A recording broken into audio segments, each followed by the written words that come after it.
quels sont les 15 outils indispensables pour attaquer une rénovation.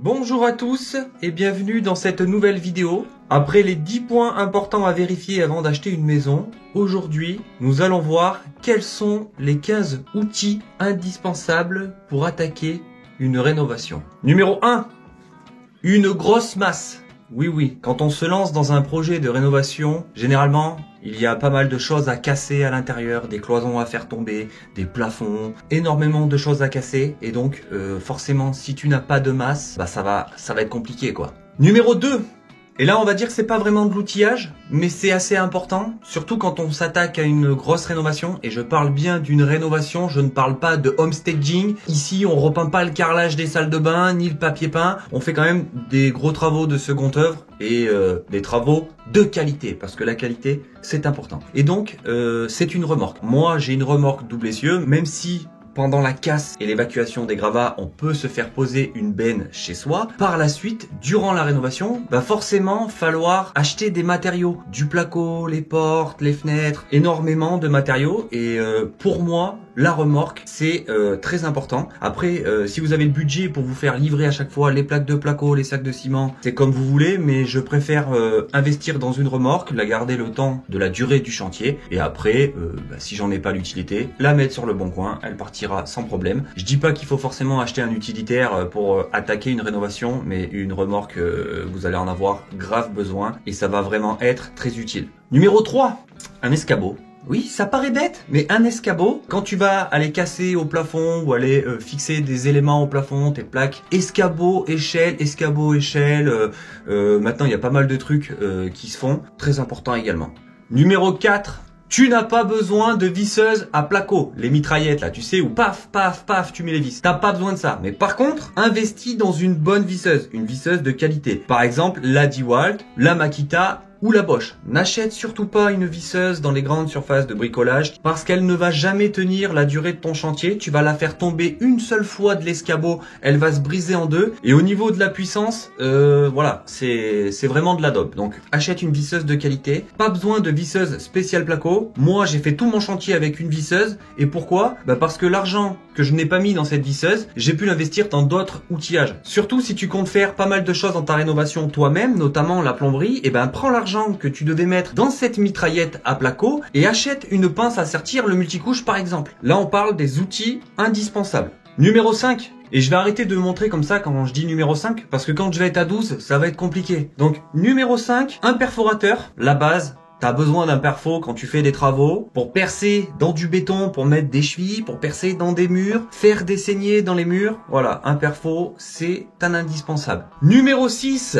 une meuleuse pour faire des saignées également dans des murs, pour faire tes coupes dans du carrelage par exemple, pour couper de l'acier. Tu as toujours besoin d'une meuleuse sur un chantier. Numéro 7, une scie à onglet radiale. Tu peux acheter une classique, mais la radiale coulisse et donc te permet de couper des éléments beaucoup plus larges, enfin beaucoup plus profonds, notamment tout ce qui va être lame de parquet, bastin, chevron, poutre. Donc c'est plutôt pratique parce que si tu n'as pas de scie à onglet, avec quoi tu vas couper tes bastins, tes chevrons? Toute la liste que je suis en train de te faire là, des 15 outils, c'est les indispensables pour moi. Si c'est ta première réno, que tu n'as pas fait de travaux avant, ça te fait acheter énormément d'outillage. Et ça, on a tendance à l'oublier. C'est pour ça que je me suis dit, je vais faire une liste des 15 outils indispensables, sachant qu'avec toute la liste que je t'ai faite là, normalement, tu peux quasiment tout faire en seconde œuvre dans la maison. Numéro 8, une scie sauteuse. Moi, c'est mon outil favori pour couper le placo. La plupart des gens coupent le placo au cutter, mais quand on n'a pas l'habitude, avec la scie sauteuse, c'est beaucoup plus simple. Ça permet de faire des coupes plus précises. l'utilises. Tu t'en sers également pour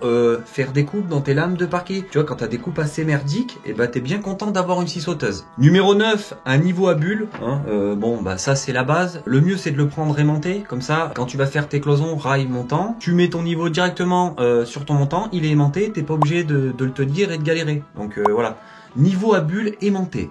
Numéro 10, le laser. T'es pas obligé de prendre un 12 lignes, tu peux te contenter qu'un 2 lignes, mais un 12 lignes, c'est bien. Celui que j'ai, moi, c'est le Popoman. Pour moi, c'est le meilleur laser niveau rapport qualité-prix. Il coûte 200 €, c'est un 12 lignes, lumière verte. Ça fait maintenant 3 ans que je l'utilise, j'ai jamais eu de soucis. Il est sur batterie, il tient bien la charge. Et un laser sur un chantier, c'est indispensable. Après là, au niveau du classement, je t'ai pas forcément mis les choses dans le bon ordre, hein. Parce que le laser, pour moi, c'est le top 3 de l'outil que tu dois avoir sur ton chantier, quoi. Ça te facilite tellement la vie, notamment pour faire tes trous, pour mettre tes interrupteurs ou tes prises à la scie cloche dans tes doublages placo, pour mettre de niveau tes cloisons, pour faire ton calpinage au sol pour ton carrelage, pour régler tes suspentes pour ton plafond. Le laser, c'est la base. Numéro 11, ce n'est pas un outil mais plus un accessoire, une troisième main télescopique. Et là, si tu peux en acheter 2 ou 3, achète-en plusieurs parce que ça t'aide vraiment quand tu es seul sur ton chantier. Par exemple, si tu as un élément à fixer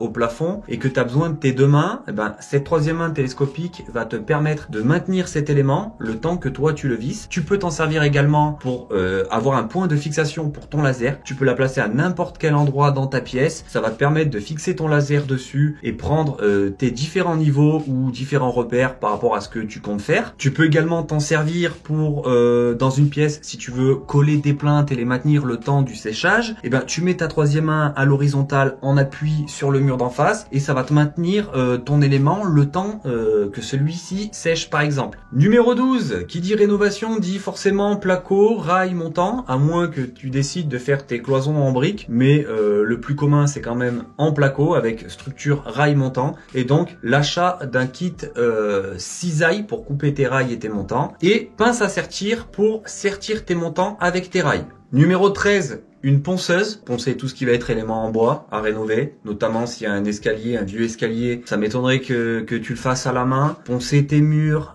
une fois que tu les auras enduits, tu vas pas poncer à la main, donc la ponceuse, un indispensable également. Numéro 14, pour tenir ton chantier au propre et surtout éviter d'avoir un gros nuage de poussière pendant que tu ponces, un aspirateur de chantier. Là aussi c'est pareil, hein, les aspirateurs de grande surface de bricolage, voilà, oublie, minimum 200 €. Moi, j'ai le Karcher. Là, ça fait maintenant 2 ans que je m'en sers. Forcément, il n'est pas à décolmatage. Faut que je nettoie moi-même le filtre. Mais pour l'instant, il fait largement le taf. Un aspirateur Festool à 1000 €. Là, c'est sûr, c'est le top du top. Mais je suis pas sûr que ce soit vraiment un indispensable au début de ton projet rénovation. D'ailleurs, j'en profite, si tu ne sais pas quoi acheter comme outil, quelle marque, quel aspirateur, quelle ponceuse, quel niveau laser, parce que bon, aujourd'hui, il y a plein de marques, entre marques abordables et marques assez chères pour professionnels. Tu retrouveras tous les outils que j'utilise en description. On va dire que moi, j'ai fait en sorte de m'équiper pour le moins cher possible et le meilleur rapport qualité-prix possible. La ponceuse, c'est une ponceuse professionnelle qui vaut son prix, mais là, je regrette pas du tout. Pour la visseuse DeWalt, niveau rapport qualité-prix, en plus celle-là, j'ai effectué un crash test avec et je peux te garantir qu'elle est vraiment solide. Donc voilà, tu retrouveras tout ça en description. Moi, j'ai essayé de m'équiper avec le moins de dépenses possible. Et pour l'instant, j'ai pas grand-chose à dire sur tous les outils dont je me sers. On va dire que j'ai eu la chance de pas trop faire de mauvais choix, quoi. J'ai envie de dire. Et pour finir, je mets un kit de couteaux à enduire pour faire tes bandes à joint, pour faire tes enduits, une mallette, l'outil parfait, où là tu as des couteaux à enduire, des couteaux pour faire des ratissages. Je rajoute dedans aussi un set de scie cloche pour faire tes trous, pour mettre tes interrupteurs, tes prises, et je dirais un télémètre, comme ça si tu es tout seul pour prendre des mesures, et assez longues, grâce au télémètre, tu peux le faire tout seul. Et également un pistolet à cartouche pour tout ce qui va être silicone, acrylique, joint de finition. Ça aussi, tu vas forcément en avoir besoin sur ton chantier. Mais c'est compliqué de donner les 15 outils indispensables pour attaquer un chantier, parce qu'en fait, il y a tellement d'outils. Et moi, j'ai essayé de choisir ceux dont tu vas le plus te servir durant le chantier et qui sont vraiment indispensables pour le coup, hein. Et pour conclure cette vidéo, Je rajouterai un point à cette liste qui pour moi est le plus important, mais ça tu peux pas l'acheter dans une grande surface de bricolage ou même sur internet, c'est qu'il va te falloir énormément de courage, de détermination et surtout de discipline pour te lancer dans un gros projet de rénovation. Forcément, au début, tu vas être enthousiaste parce que tu te lances dans un nouveau projet, tu vois pas mal de chaînes sur YouTube qui font la même chose, ça a l'air super cool, mais la rénovation, j'en suis à ma 3e et je peux te garantir qu'il y a toujours un truc que tu n'avais pas anticipé, un problème qui arrive, qui va te coûter plus cher que prévu et qui va te miner le moral. Et donc, si tu n'es pas déterminé ou discipliné à continuer malgré ces imprévus, ces problèmes, ça sert à rien d'acheter les premiers outils de la liste parce que le plus essentiel, c'est le dernier que je viens de te citer. Voilà. Merci à tous d'avoir regardé cette vidéo. Je vous dis soit à la semaine prochaine, soit à la semaine d'après. N'hésitez pas à me faire des suggestions en commentaire si vous voulez que j'aborde certains sujets le temps que Jean-Patrick finisse les bandes à joint. À la prochaine. Ciao.